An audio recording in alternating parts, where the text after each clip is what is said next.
अस्सलाम वालेकुम जी, welcome back to my channel. I hope you all are doing well and great. Today's lesson 19 standard English and world Englishes. पहले तो देखिए standard English कहते किसे हैं। एक ऐसी वैरायटी या डायलेक्ट ऑफ इंग्लिश जिसका एक प्रेस्टिजियस स्टेटस हो सोसाइटी में, ठीक है, जो कि वाइडली एक्सेप्ट की जा रही हो, उस इंग्लिश को स्टैंडर्ड इंग्लिश कहते हैं। ठीक है, हर वैरायटी ऑफ इंग्लिश जो होती है या हर वैरायटी ऑफ लैंग्वेज जो होती है वो स्टैंडर्ड लैंग्वेज नहीं होती। ठीक है, लेकिन एक ऐसी ख़ास वैरायटी ऑफ लैंग्वेज जिसका एक प्रेस्टिजियस स्टेटस हो, जिसको वाइडली एक्सेप्ट किया जा रहा हो बाय यूज़र्स, उसको हम स्टैंडर्ड लैंग्वेज कहते हैं। ठीक है, तो यहाँ पर स्टैंडर्ड इंग्लिश की बात की जा रही है। अब स्टैंडर्डाइजेशन किसे कहते हैं?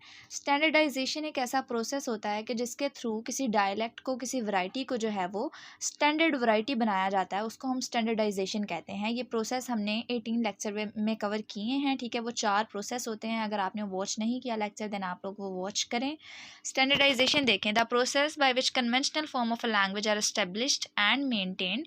It may occur as an effort by members of a community to impose one dialect or variety as a standard. ठीक है, इसमें क्या होता है कि किसी एक वैरायटी को सिलेक्ट किया जाता है। ठीक है, उसकी कोडिफिकेशन की जाती है। ठीक है, कोडिफिकेशन का भी यहाँ कॉन्सेप्ट हम देख लेते हैं। कोडिफिकेशन किसे कहते हैं?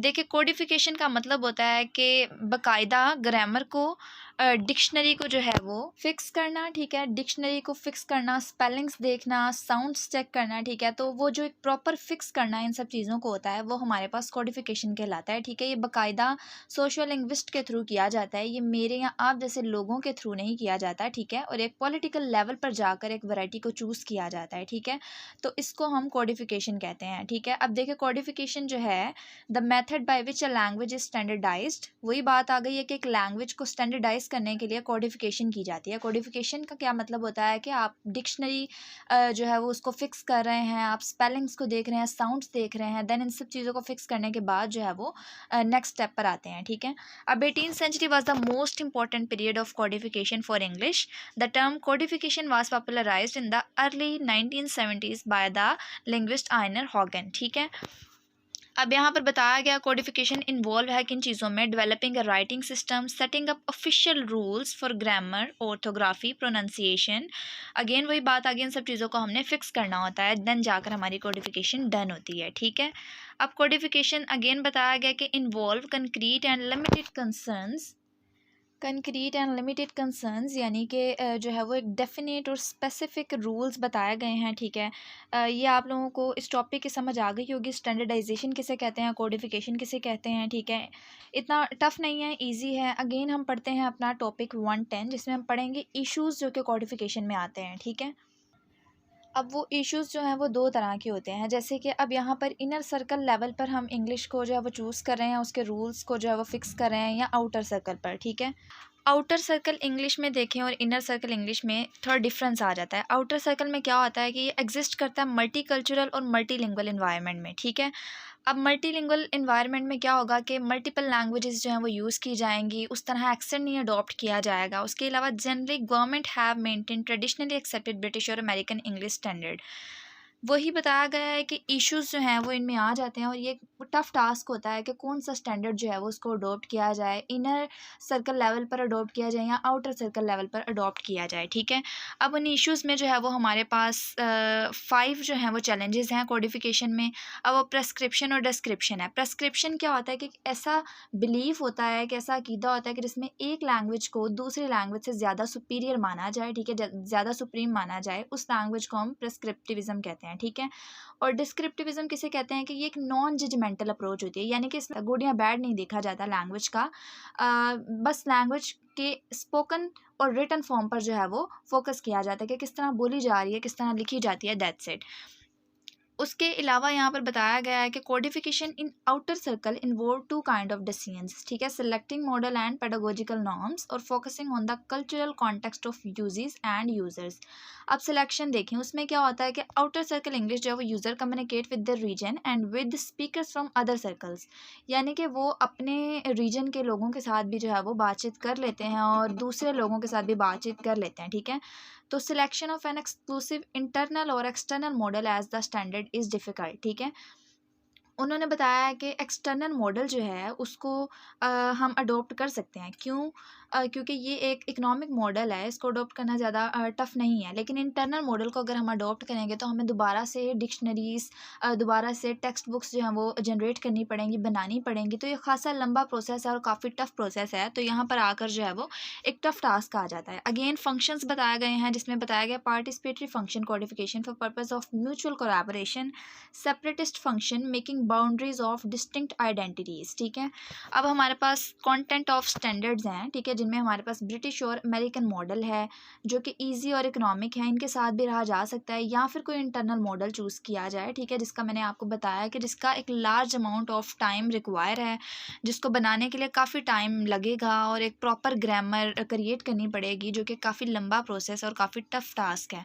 अब एक्सेप्टेंस में देखें, locally defined standard need the approval and support of experts and professionals, general population, institution.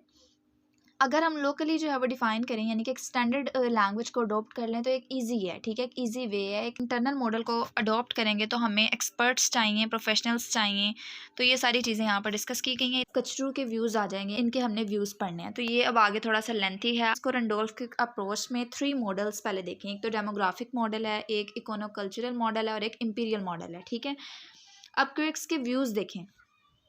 Spread of English nowadays can be compared with the econocultural model. English being spread nowadays as a medium of science, technology and business. ये इसके views थे, ठीक है।